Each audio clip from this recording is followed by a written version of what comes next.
मैंने ये देखा है कि अगर 100 लोग सोचते हैं बीमार हैं, उनमें से 10 ही लोग असली बीमार पेशेंट निकलते हैं, 90 लोग ऐसे हैं जो इस तरह के ट्रैप में फंसे होते हैं। ट्रैप से निकालने के लिए you need education, you don't need medication. Short में बताना चाहूँगा, 250 का एक आंकड़ा दिमाग में फिट कर लीजिए। अगर आपका सिस्टोलिक और डायस्टोलिक ब्लड प्रेशर दोनों को जोड़ लीजिए ऊपर नीचे, अगर 250 से नीचे नीचे है तो नॉर्मल रेंज में ही है। फॉर एग्जाम्पल 160/90 टोटल कितना हो गया? 250। जो अगर डायबिटीज़ में खाना खाने के 2 घंटे बाद 250 mg/dL से नीचे अगर ब्लड शुगर है तो नॉर्मल है। अच्छा, ये मेरे आंकड़े नहीं है, मेरे आंकड़े नहीं है, ये ACP गाइडलाइन 2018, जिसमें सारे रिपोर्ट इकट्ठे करके दुनिया भर के तब वो आंकड़े आए। हालांकि वो आंकड़े आप तक नहीं पहुंचे, वो अलग बात है। अगर वो गाइडलाइन आपको चाहिए तो ई बुक पढ़ सकते हैं। ये एक ई बुक है, ये एक ई बुक है। इसमें पूरे दुनिया भर के जो एविडेंसेस हैं, जो गाइडलाइन के एसोसिएशंस हैं, वो जो बोल रही है वही मैंने लिख के दिया है। आप जो सुन रहे हैं वो मेडिकल साइंस नहीं, वो मेडिकल इंडस्ट्री की बात सुन रहे हैं, जहां पे कोई एविडेंस नहीं है। मैं सिर्फ इतना बोल रहा हूं कि मैं जो एविडेंस है वो आप तक पहुंचा रहा हूं। उसको लेके कितना इस्तेमाल करना है वो आपके ऊपर है। कोलेस्ट्रॉल में टोटल कोलेस्ट्रॉल अगर 250 से नीचे है तो सब ठीक है, 250 से अगर ऊपर है सिर्फ इतना कीजिए कि कोलेस्ट्रॉल खाना बंद कर दीजिए। कैसे पता चलेगा किस खाने में कोलेस्ट्रॉल है? जो खाना जानवरों से आती है वही कोलेस्ट्रॉल होता है उसमें, जैसे अंडा, मछली, मीट या दूध से बना हुआ कोई भी चीज। सिंपल है। भगवान ने प्लांट को, पौधों को कोलेस्ट्रॉल बनाने की ताकत दी नहीं है। काजू पौधे से आता है या जानवर से आता है?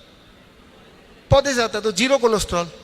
कैसे पता चलेगा कोलेस्ट्रॉल है कि नहीं? Just ask from where it is coming, that's all, right. तो ऐसा नहीं बोल रहा हूं कोलेस्ट्रॉल कोई दुश्मन है, लेकिन ऐसा बोल रहा हूं कि एक तरह का कोलेस्ट्रॉल जो बॉडी बनाती है और एक तरह का जो आप खाते हैं। बॉडी उतना ही बनाएगी जितना बॉडी को चाहिए। जो आप खाएंगे दैट बिकम्स एन एक्सेस। जो आप खाएंगे उसी को तो कम करना है, राइट। तो अब देखिए, ये डॉक्टर रिचर्ड स्मिथ, दुनिया का सबसे बड़ा medical journal, British medical journal, पूरे ग्रुप के चीफ एडिटर रह चुके हैं 25 साल। 2016 में यूनिवर्सिटी ऑफ मैसूर के 100 साल पूरे हुए थे, तब चीफ गेस्ट थे, मुझे मिलने का मौका मिला। मेरा DIP डाइट पे लेक्चर था इनके लेक्चर के बाद, तो इनसे बातचीत करने का मौका मिला।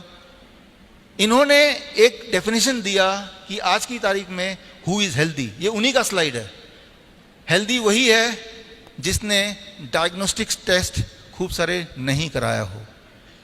जो भी डायग्नोसिस कराएगा उसमें कुछ ना कुछ कमी मिलेगी, ये इनका कहना है, जो कि मैं मानता हूं।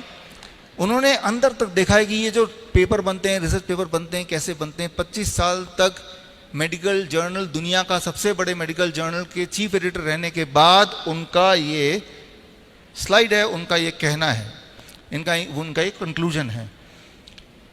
तो कंक्लूजन ये है, ये आखिरी स्लाइड है, ये रूल नंबर 1 का, कि दुनिया भर में ये देखा गया है कि जनरल चेकअप, एनुअल चेकअप, कई सारे लोग जो कॉर्पोरेट में काम करते हैं साल में एक बार एनुअल चेकअप फ्री होता है उनको। फ्री है, करा लिया।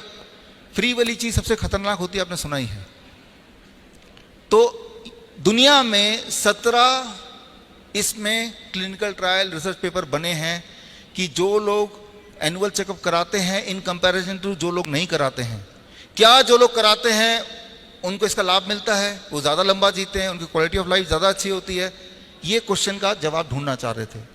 17 के 17 clinical trials and observation studies को इकट्ठा करके एक मेटा एनालिसिस निकाला, और वो मेटा एनालिसिस आपके आंखों के सामने है। कॉकरेन डेटाबेस सिस्टमेटिक रिव्यू 2019 में छपा, और ये रिव्यू ये कहता है जिन लोगों ने जनरल चेकअप कराए उनकी मौतें जल्दी होती हैं और उनकी क्वालिटी ऑफ लाइफ कम होती है इन कंपैरिजन टू जिन्होंने कोई चेकअप कभी नहीं कराया। ये क्लियर एविडेंस है, राइट। Thank you. तो एविडेंस इतने सारे मैं इसलिए देने पड़ रहे हैं क्योंकि दिमाग में बहुत गहराई तक घुस गया है कि रोज रोज डायग्नोस्टिक कराओ। खास तौर पे मेरे जैसे इंसान, हमारा पाला रोज ही पेशेंट से पड़ता है, लेकिन रोज ही मेरा पाला 90% नकली पेशेंट से पड़ता है और 10% ही असली पेशेंट से पड़ता है। तो हो सकता है कि मेरा समय बच जाए कि नकली वाले पेशेंट समझ जाएं कि वो नकली पेशेंट एक्चुअली वो पेशेंट है नहीं, उनके दिमाग में घुसा दिया गया कि वो पेशेंट है। आप पेशेंट सिर्फ तभी हैं जब आपके बॉडी में कोई सिम्टम है। याद रखिए, अगर आपको कोई दर्द है, कोई पेन है, नींद नहीं आ रही, डिप्रेशन में है, यू आर रियल पेशेंट। अगर आपको कोई तकलीफ नहीं है, मैं पेशेंट से पूछता हूं कोई तकलीफ है, बहुत सोच के बोलते हैं कि 4 दिन पहले हेडेक हुआ था, तो मैं समझ जाता हूं ये नकली पेशेंट आ गया है, राइट। नकली पेशेंट को तभी नाम दिया गया पेशेंट, मतलब you have to have patience, right.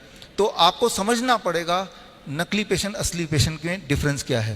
तो और नकली पेशेंट आते हैं हमारे हॉस्पिटल में, भर जाते हैं, हमें बहुत सारा पैसा भी देते हैं, राइट। तो उससे कमाई भी हो सकती है, राइट। लेकिन फिर भी at the end of the day, for the sake of humanity, सच्चाई तो यही है कि हम में से, मैंने ये देखा है कि अगर 100 लोग सोचते हैं बीमार है, उनमें से 10 ही लोग असली बीमार पेशेंट निकलते हैं, 90 लोग ऐसे हैं जो इस तरह के ट्रैप में फंसे होते हैं।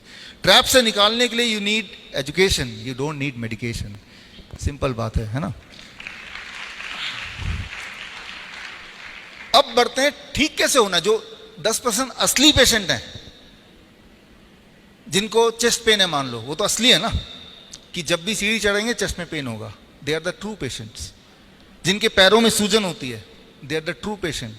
जिनके कोई ट्यूमर है, उनके ब्लीडिंग हो रही है, वो असली पेशेंट हैं। उन्हें क्या करना है, अब उस पर आ रहे हैं। अगर आपको कोई भी दर्द है, अगर आपको ब्लीडिंग हो रही है, अगर आपको ट्यूमरस ग्रोथ है, तो हम अपने हॉस्पिटल में क्या करते हैं जो आप घर पे भी कर सकते हैं और क्या नहीं करते हैं, थोड़ा सा आगे चलते हैं समझाने के लिए, ताकि आप कंफ्यूज ना हो।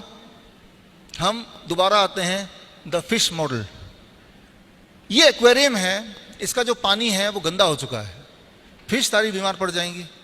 अब इसको, फिश को ठीक करने के लिए, कभी जुकाम हो गया, कभी बुखार हो गया, कभी सिर दर्द हो गया फिश के, फॉर एग्जाम्पल, हम बार बार दवाइयाँ दे रहे हैं और थोड़ा रिलीफ मिलता है, फिर फिश बीमार पड़ जाती है। अगर आपसे मैं पूछूं क्या करना होगा उस फिश के को ठीक करने के लिए, तो क्या जवाब है? देखिए, क्लियर कट जवाब है, भाई पानी बदलना है, फिश को नहीं वो करना है।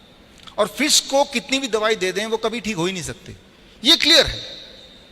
प्रॉब्लम फिश के अंदर नहीं है, प्रॉब्लम सराउंडिंग्स में है। आप ये देखेंगे हमारे साथ, अगर हम फिश हैं तो ऐसा ही कुछ हो रहा है। मान लो मैं बोलता हूं कि ठीक है पानी को साफ करते हैं, तो पानी के कचरे को मैंने निकाला और उठा के एक कोने से उठाया, उस कचरे को दूसरे कोने में डाल दिया, फिर दोबारा वो पानी में घुल जाएगा, है ना। गार्बेज रीलोकेशन ज़्यादातर शहरों में ऐसे ही होता है, इंदौर को छोड़ के, क्योंकि ये क्लीन सिटी है, राइट। शहर के एक छोर से कचरा उठाया, किसी दूसरे छोर में जाके लगा दिया, क्योंकि कचरा गायब कहाँ होगा, इट इज ओनली रीलोकेशन। स्वच्छता क्या है कि यहां स्वच्छता दिखाना, यहां से साफ निकालो कचरा, एक और जगह पहुंचा दो, चांद पे तो भेज नहीं सकते उसको। रीलोकेशन यही तो होता है ना। हमारे बॉडी के साथ भी ये होता है। एक उदाहरण ले रहा हूं, आपका ब्लड शुगर ज्यादा आता है, मान लो आप ट्रू पेशेंट हैं, ट्रू सच्ची में 300 400, जिससे आपको बहुत तकलीफ होती है, सिम्टम आते हैं, आप पेशाब करते हैं तो वहाँ चींटियाँ इकट्ठे हो जाती हैं, ठीक है ना, कमज़ोरी है आपको, तो आप ट्रू पेशेंट हैं। लेकिन जैसे ही आपने दवाई ली तो ब्लड शुगर चेक किया, ब्लड शुगर भी कम, सिम्टम भी चले गए। तो कभी आपने सोचा वो जो दवाई अपने ब्लड शुगर की ली, उसने ब्लड के शुगर को उठा के मैजिकली कहाँ गायब कर दिया? ब्लड का शुगर तो कम हो रहा है, ब्लड में शुगर कम है, तो वो शुगर गया कहाँ? दवाई इतना करता है कि ब्लड से शुगर को लेता है और रीलोकेशन ऑफ गार्बेज आपके किडनी में, आपके हार्ट में, आपकी आंखों के पीछे, आपके स्किन के पीछे, आपके जेनेटिक्स के हिसाब से कहीं ना कहीं आपके जॉइंट्स के बीच में। तो वही वाला पेशेंट कुछ समय बाद बोलता है मेरा शुगर तो नॉर्मल है, लेकिन पता नहीं जोड़ों में बहुत दर्द है। वही वाला पेशेंट 10 साल बाद मिलेंगे तो वो किडनी पेशेंट बन जाएगा, पैरों में हाथों में सूजन होगी, जबकि ब्लड शुगर नॉर्मल था। It is a garbage relocation. जितनी सारी दवाइयां हैं वो प्रिंसिपल, इसी प्रिंसिपल पे काम करती है कि गार्बेज एक जगह से उठाओ बॉडी के, और बॉडी के ही कहीं ना कहीं और छुपा दो, तो उस वाले पैरामीटर को मेजर करेंगे तो वो ठीक दिखेगा, लेकिन अल्टीमेटली वो पेशेंट ज्यादा बीमार है। समझिए इसको। आपका इरादा, आपका गोल कोई एक नंबर को नहीं चेज करना है, आपका गोल है कि ओवरऑल हेल्दी फील करना। तो जब भी आप दवाई लेके ब्लड शुगर को कम करेंगे तो याद रखिए वो जो दवाई है वो सिर्फ गार्बेज रीलोकेशन। अगर हम इस पानी से कचरा निकाल के फिर दोबारा किसी और कोने में डाल दें, फिश कभी भी ठीक नहीं होने वाले। और ये सिर्फ ब्लड शुगर की बात नहीं कर रहा हूं, जितनी सारी दवाइयां बनी हैं सबका मैकेनिज्म एक ही है, बल्कि इससे भी भयंकर है।